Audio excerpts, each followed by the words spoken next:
You're watching Players, Skate History's Hidden Players. Researched, written, and produced by Jocelyn Marie Goode, founding director of the African American Roller Skate Museum. This premiere episode, entitled The Bostonians' Proper Revenge Against Racist Rink Owners, presents a short story from the year 1885. Surprisingly, one of the most explosive years on record for roller skating in America. The hidden players in this story are three Bostonian black men of prominence who sought the greatest revenge on racist rink owners in Massachusetts. Let me introduce our first two hidden players, Edward Everett Brown and George Freeman. It was a wintry Friday night, January 9th, 1885 in Boston, Massachusetts. Two friends, Edward Everett Brown, an attorney with an upstanding reputation, and George Freeman, a successful furniture salesroom manager. Very comfortable here. Indeed. I believe we have an agreement. Finally had some chill time after the busy holiday season. This Highland rink, we simply must investigate. Indeed, the grand opening sounds too splendid to miss. They got together and decided to check out the new skate rink everyone was buzzing about. It was the Highland Rink, which had just opened in October a few months earlier. Its grand opening was attended by thousands of patrons. Housed inside an elaborately decorated hall, it boasted to be the best appointed rink in the world. Highland Rink had a live orchestra which played on an elevated stage. The ceilings were 40 feet high and lined with over 1,600 Japanese lanterns. The floor was made of smooth birchwood. The railings were nickel-plated, and electric lights illuminated the stained glass windows. It was Victorian opulence at its finest, but Edward and George were about to see its ugly side. They paid 50 cents each to enter the hall, and as the guys approached the ticket booth window to buy their admission onto the skate floor, an employee stopped them in their tracks. He held up his hand and pointed to a sign. No coloreds on the skate No coloreds floor. allowed to skate. Oh. George and Edward were shocked. Was this rink really discriminating against them? Now Edward was a lawyer who was already deeply involved in the fight for African American civil rights, so he was not going to accept this rejection. He demanded to speak with the owner. The owner and designer of the Highland Rink was David H. McKay, a proud man of Scottish heritage. And this is a traditional dance of my people. He displayed his ancestry through the hall's decor, and even required his skate staff to wear Scottish kilts, sashes, and caps. David McKay wasted no time stating his rule. He plainly told Edward, "You are colored, and your friend is colored. I allow no colored persons to skate on my floor. You all can buy tickets and spectate, but no skating." There is the door, gentlemen. I wouldn't even break this rule for Fred Douglass. Now go. Wait, not even the legendary abolitionist Frederick Douglass could skate at Highland Rink. Edward stepped forward and said, "Mr. McKay, You, sir, are breaking the law. let me remind you of the 1865 Massachusetts Act, forbidding unjust discrimination on account of race and color." And he proceeded to quote it for the rink owner, letting him know that the government punishes discrimination with a fine. Now, see here, you can't. It was at this point that David McKay realized he was not dealing with an ordinary man. This was a man who knew the law and the consequences for those who broke it. His energy quickly shifted, all right, have your money back then. and he offered Edward and George a refund, but they didn't don't want it. it. They wanted We're something leaving. greater, justice. That night, George and Edward decided that they were going to get revenge and fight back another I way. promise you, we will fight back. See, just a few days earlier, another prominent Bostonian, Customs Night Inspector Richard Brown, took his grandkids to skate at the Boston roller skating rink. Instead of enjoying a family night out, a white employee of the Boston roller rink illegally denied Grandpa Brown and his grandchildren entry into the rink, and at the order of the rink's owner, Frank Winslow, the rink's employees violently tossed Richard Brown by the collar into the street as his grandchildren watched and cried. For Edward and George, and also for Richard, it was the humiliation and disrespect on top of the racial discrimination that led all three men to pursue legal action against the roller rinks. History has overlooked the fact the black Bostonians in the 1800s had a legacy of fighting discrimination by using the law. It was the collective efforts of African American activists that contributed to the 1855 Massachusetts law to protect interracial marriage.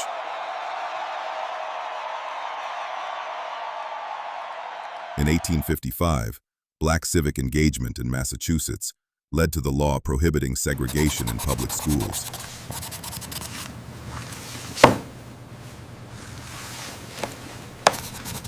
And in 1856, black plaintiffs in Boston brought the nation's first lawsuit to reach any state Supreme Court in the fight to desegregate public amusement parks and theaters. So these Bostonians had experience confronting racism and were not afraid to take the law into their hands by rewriting it. So here is how these hidden players in roller skate history exacted their revenge. Coincidentally, Richard Brown, the grandfather who was tossed out at Boston roller skating rink, and Edward Everett Brown, the attorney with his friend George Freeman, who were denied entry into the Lux Highland rink. They were all members of Boston's Wendell Phillips Club. By 1885, the Wendell Phillips Club had already voted to pursue all cases of discrimination. All discrimination to the fullest extent of the law. They did so by financing civil cases and providing lawyers to African-American plaintiffs to deal with the growing problem of roller rink discrimination. We will fight discrimination using the law. The members of the Wendell Phillips Club formed a committee to back Edward Everett Brown, George Freeman, and Richard Brown as they pursued legal action. First, George and Edward took their story to the Boston Globe newspaper, and a reporter named Thomas H. Murray jumped right on it. They're saying we can't skate, that they won't rent us skates. This is an outrage. We have every right to be here. He made sure to get David McKay's side of the things, too. I told them, no Edwards or Georges on my rink. And in his interview, the Scottish rink owner doubled down on the fact that he denied Edward and George from his This rink. is a place of refined recreation, not for their sort of roughhousing. Solely based on the color of their skin. Next, Edward and George went to Roxbury Municipal Court to apply for a warrant for the arrest of David H. McKay, the Highland rink owner. And in the spirit of swift justice, a judge quickly handed them the signed warrant they requested. Justice will be served! Edward and George had wasted no time. All of this happened in less than 1 week from the moment that they were denied access onto the skate floor. David McKay's 1885 trial on January 23rd drew a large crowd as word of the roller skating rink incident spread throughout the Black Bostonian community. Many of them had already begun mobilizing to change the laws in response and were eager to witness the ruling. He's the racist rink owner. I read about him in the paper. David McKay is guilty of discrimination. Ultimately, Justice Henry W. Fuller agreed with Edward Everett Brown and George Freeman And will have to pay a fine. and found David McKay guilty of discriminating against the two men. He sentenced him to pay a $50 fine for each man, plus the costs in each case, which totaled $100, approximately $6,000 in today's money. David McKay was appalled. He lost. He refused to accept the verdict and appealed. And guess what? He lost again, and his fine was doubled to $200 for his appearance in the Superior Court, which is equivalent to over $12,000 in today's money. David McKay's nightmare was just beginning to unfold. James Harris Wolfe, a Civil War veteran and prominent attorney in Boston, after winning Edward and George's cases, continued to bring lawsuits against David McKay on behalf of 4 more victims of racial discrimination at Highland Rink. We can imagine David McKay had to pay more fines in those cases, too. And what about Grandpa Brown, humiliated in front of his grandkids when the white skate rink employees threw him onto the street? Well, Richard Brown, a member of the political power elite in Boston, wrote a petition to Boston's City Council. With the assistance of his Wendell Club lawyers, he succeeded in acquiring the revocation of the rink's license. Next, Richard Brown went before a judge to receive a warrant for the arrest of the Boston roller skating rink employee who put hands on him. His name was George Hawes, and a crowd of black Bostonians watched as he was escorted to jail for assault. His penalty was a fine of $15, Fines aren't good enough.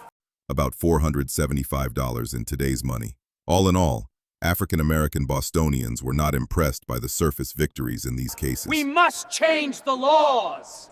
Yes, Edward, George, and Richard, respectively, rallied up the community, got the rink violators arrested, convicted, and fined. But what the rink owners paid was petty by comparison to the magnitude of the social problem of racial discrimination. Black Bostonians knew those fines weren't going to stop incidents of admission refusal at roller rinks from happening in the future. Go away. New laws had to be written, and so the fight against racial discrimination at the rink in 1885 was not over. Immediately following the ruling on David McKay, and despite a monstrous winter snowstorm in Boston, over 200 members of the black community, men and women, gathered and formed a new committee. Collectively, they had figured out how to precisely phrase legislation in a new civil rights law to prevent business owners from discriminating against black patrons.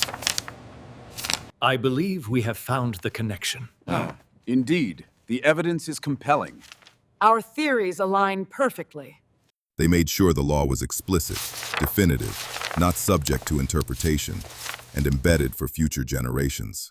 The only African-American member of the Massachusetts House of Representatives, Julius C. Chappelle, introduced the bill drafted by the black community to lawmakers, and it was scheduled for a hearing on March 13, 1885. The bill has passed. It is The now legislators illegal to passed the bill, discriminate at and the roller governor, rinks. George Robinson, signed an act to punish persons making discrimination in public places on account of race or color into law in June 1885, punishing anyone who made any distinction, discrimination, or restriction on account of color or race in any place of public amusement, regardless of whether it was licensed by the state, and doubled the previous penalty for breaking the law to $100. Victory! This was the Bostonians' proper revenge. The black community united and turned the law on itself and won, Justice has prevailed. while also paving a new way for a better future for those coming after them. Still, the Anti-Discrimination Act of 1885 required persistent activism to enforce, as racist rink owners found creative ways of circumventing it, like turning roller rinks into private clubs which required membership. This was also the beginning of rinks creating rules to prejudicially target and discourage black people from coming to skate, rules that still exist today. There is always a way around the laws. For example, Always. Frank Winslow, the owner of the Boston roller skating rink, had to permit African Americans like Richard Brown and his grandchildren to skate with the new law in effect. Therefore, Here you go, kid. to sabotage Fresh this off the requirement, pile. the rink rented inferior and damaged roller skates to black patrons. Nonetheless, the 1885 law made a loud statement. It affirmed that African Americans' right to access public places of recreation superseded the private right of an individual to discriminate. Boom! Following their wins, James Harris Wolfe, the prosecutor who helped Edward Everett Brown win his case, and Edwin Garrison Walker, the only son of famed abolitionist David Walker, formed the first black law firm in Massachusetts 1 year later in 1886. Oh, and remember David McKay of the illustrious Highland Rink? Guess what happened to him? After his public disgrace for racial discrimination, which greatly damaged his reputation, his skating business declined. To keep it afloat, he turned to gimmicks, including a showcase of ponies attempting to do tricks on roller skates. Imagine that. In a twist of fate, the fact that McKay himself had designed the Highland Rink, and not professional architects, I'm David McHale. I'll build my rink alone. turned out to be his fatal flaw. In December 1886, just 2 years after the rink had opened, a wintry storm brought blankets of snow that layered Boston and the roof of the Highland Rink. With improperly constructed arches, the roof collapsed. The snow tore the building apart. No one was seriously injured, but David McKay's glorious Scottish rink that denied people of color was forever destroyed.